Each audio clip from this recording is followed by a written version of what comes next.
Actually, let us have a debate on my press conference. Yes. Let us go. Yes. Let us have very good idea. Let us have a debate on my press conference. Okay.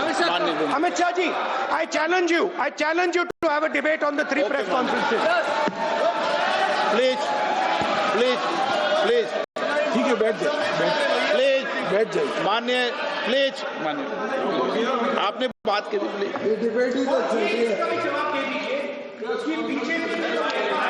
Uttar Pradesh में और हरियाणा में दोनों चुनाव में vote कैसे दे रहे हैं? माननीय प्लीज, ये भी जवाब दे दीजिए। माननीय गृह मंत्री जी। मान्यवर, पहली बात मैं स्पष्ट करना चाहता हूं, मैं 30 साल से विधानसभा और संसद में जनप्रतिनिधि के रूप में चुनकर आता हूं। मुझे लंबा अनुभव है संसदीय प्रणाली का। विपक्ष के नेता महोदय कहते हैं कि पहले मेरी बात का आप जवाब दीजिए, मैं सुनना चाहता हूं। आपकी मुंसफी से संसद नहीं चलेगी। मेरे आप बोलने का क्रम मैं तय करूंगा। इस तरह से नहीं चलेगी संसद। मान्यवर, उनको धैर्य रखना चाहिए। उनको धैर्य रखना चाहिए मेरा जवाब सुनने का। इनकी एक एक बात का जवाब मैं दूंगा, मगर मेरे भाषण का क्रम वो तय नहीं कर सकते। मैं करूंगा क्योंकि मैं बोल रहा हूं।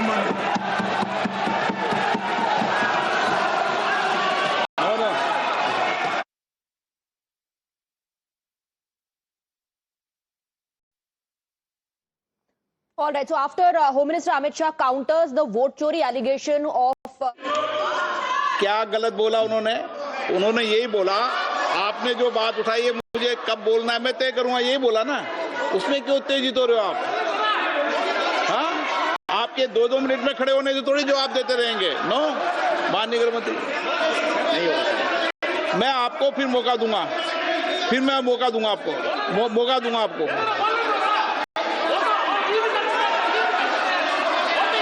आप बोलिए। हाँ, बोलिए सर, ये बोलिए। आपने अगर अमित शाह जी का रिस्पांस देखा तो ये कंप्लीटली डिफेंसिव रिस्पांस है। ये घबराया हुआ रिस्पांस है, ये डरा हुआ रिस्पांस है। अब सुनिए पूरी बात, प्लीज मानिए। नो, सच्चा रिस्पांस नहीं है। माननीय गृह मंत्री जी। मान्यवर, आपके चेहरे पर मान्यवर, आपके चेहरे पर चिंता की लकीरें मैं देख रहा हूं कि मैं क्या बोलूंगा। मैं उनके उकसावे में नहीं आऊंगा, मैं मेरे विषय पर बोलूंगा। मान्यवर, मैंने इतना ही कहा कि मैं मेरे भाषण का क्रम मैं तय करूंगा। मेरे भाषण का पहले क्या बोलना, बाद में क्या बोलना, मैं तय करूंगा। और मैं मानता हूं कि हर एक वक्ता का ये अधिकार है। उनका भी है, मेरा भी है। कल वो बोल रहे तो हम ऐसा थोड़ी ना बोले आप झूठ क्यों बोल रहे हो। हम नहीं बोल सकते साहब। वो माननीय विपक्ष के नेता है, वो बोल सकते अपना भाषण। मान्यवर, और मैंने तो ये भी कहा, मेरा पूरा भाषण छूट कर कुछ बच जाता है तो आप पूछिएगा, मैं जवाब दूंगा। मगर अब धैर्य भी चाहिए और सुनना भी चाहिए, दोनों चीजें करनी पड़ती है। मान्यवर, वोट चोरी का कोहराम बचा। मैं वोट चोरी किसको कहते हैं वो बताना चाहता हूं। वोट चोरी के 3 आयाम हैं। एक तो मतदाता नहीं है, मतलब योग्यता नहीं है, और आप वोटर बन जाते हो तो वोट चोरी माना जाएगा। दूसरा, आप गलत प्रकार से चुनाव जीतते हो तो वोट चोरी माना जाएगा। और तीसरा, जनादेश को डिफाई करते हो, मतलब वोट के विपरीत आप कोई पद प्राप्त कर लेते हो तो भी एक प्रकार से वोट चोरी होता है। अरे सुनो ना, क्यों जल्दबाजी करते हो मानिकम? क्यों? अब मैं 3 वोट चोरी की घटनाएं बताना चाहता हूं। सबसे पहली घटना हुई, आजादी के बाद देश का प्रधानमंत्री तय करना था। तय कौन करना था? तो उस वक्त के जितने प्रांत थे, इसके कांग्रेस के अध्यक्षों ने, उनके एक वोट से तय होना था। अब 28 वोट श्री सरदार पटेल को मिले और 2 वोट जवाहरलाल नेहरू जी को मिले। और साहब प्रधानमंत्री जवाहरलाल जी बने। मान्यवर मान्यवर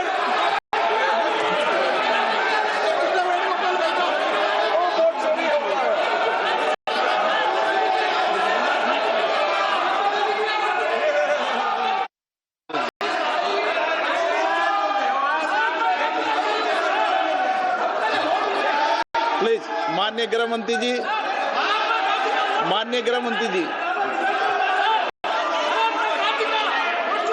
प्लीज मान्यवर दूसरी प्लीज बैठिए, बैठिए माननीय सदस्य, प्लीज हर बार नहीं उठते, बैठिए। मान्यवर दूसरे प्रकार की वोट चोरी और अनैतिक तरीके से चुनाव जीती, ऐसी वोट चोरी भी भूतकाल में एक बार हुई थी। श्रीमती इंदिरा गांधी रायबरेली से चुनी गई। इलाहाबाद हाईकोर्ट में श्री राजनारायण पहुंचे कि चुनाव नियमों के अनुसार नहीं हुआ। इलाहाबाद हाईकोर्ट ने ये तय कर दिया कि श्रीमती गांधी ने उचित तरीके से चुनाव नहीं जीता है, हम इसको रद्द कर दें। मान्यवर ये भी वोट चोरी थी, बहुत बड़ी वोट चोरी थी। और उसके बाद में क्या हुआ? उसके बाद में क्या हुआ? उसके बाद में वो वोट चोरी को ढकने के लिए संसद में कानून लाया गया कि प्रधानमंत्री के खिलाफ कोई केस ही नहीं हो सकता। मैं विपक्ष के नेता को कहना चाहता हूं, इम्यूनिटी की बात आप चुनाव आयोग की पूछ रहे हैं, इसका तो मैं जवाब दूंगा, इसका मैं जवाब दूंगा इम्यूनिटी का। मगर ये इम्यूनिटी जो श्रीमती गांधी ने दी थी, इसके लिए आपका क्या कहना है? आपका क्या जवाब है? और उन्होंने तो स्वयं के लिए ले ली। उनका आरोप है। प्लीज ऐसे नहीं चलता मान्यवर, आप जब बोले, जब 5-5 मिनट उठेंगे क्या? ये मान्यवर उनका आरोप है। आप भी बोले, आप भी बोले, आप भी बोले। नौ गलत, एक मिनट में सदस्य नहीं उठेगा ना। मान्यवर उनका आरोप है कि सरकार ने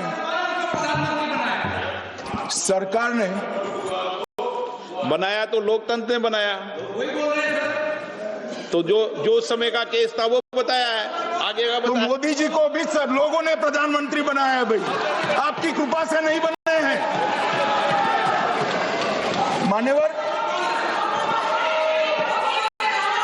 मान्यवर नो प्लीज से माननीय तरीका ठीक नहीं है आपका, 2-2 मिनट में उठना। मान्यवर विपक्ष के नेता ने कहा कि आपने चुनाव आयुक्तों को इम्यूनिटी दी। इनका आरोप सत्य नहीं है, मैं इसकी बात बाद में करता हूं। परंतु हमने तो चलो मानो चुनाव आयुक्त को इम्यूनिटी दी, श्रीमती गांधी ने तो अपने आप को इम्यूनिटी दी। और फिर जब ये संवैधानिक सुधार के वायरस चैलेंज हुए, तो वो केस जीतने के लिए 2, 3 और 4 नंबर के सर्वोच्च न्यायालय के जज को बाईपास कर चौथे नंबर के जज को चीफ जस्टिस बनाया और वहां केस भी जीत लिया। और मान्यवर ये तो इतिहास है, कौन जुटला सकता है? इनको कोई पढ़ाता नहीं है इतिहास, ये तो इतिहास है, सर्वोच्च अदालत और संसद के रिकॉर्ड में रखा हुआ इतिहास है। इसके खिलाफ लल्लन सिंह जैसे कितने लोग पूरा जीवन लड़े बिहार में, इमरजेंसी के खिलाफ जेल में गए, लाखों लोग गए।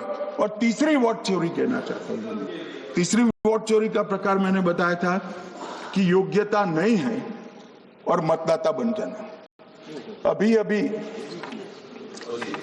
अभी एक वाद पहुंचा है, वाद मतलब डिस्प्यूट पहुंचा है दिल्ली की सिविल अदालत में। उसमें डिस्प्यूट ये है कि सोनिया गांधी जी इस देश की नागरिक बनने से पहले मतदाता बने।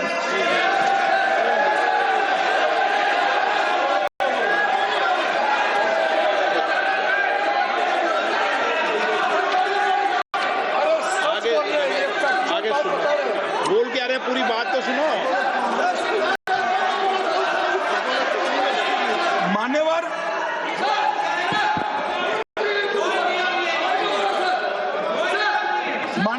मैंने इतना ही कहा है कि अदालत में केस चल रहा है जो फैक्चुअल है।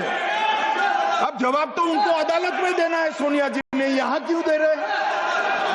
अदालत में जवाब देना है।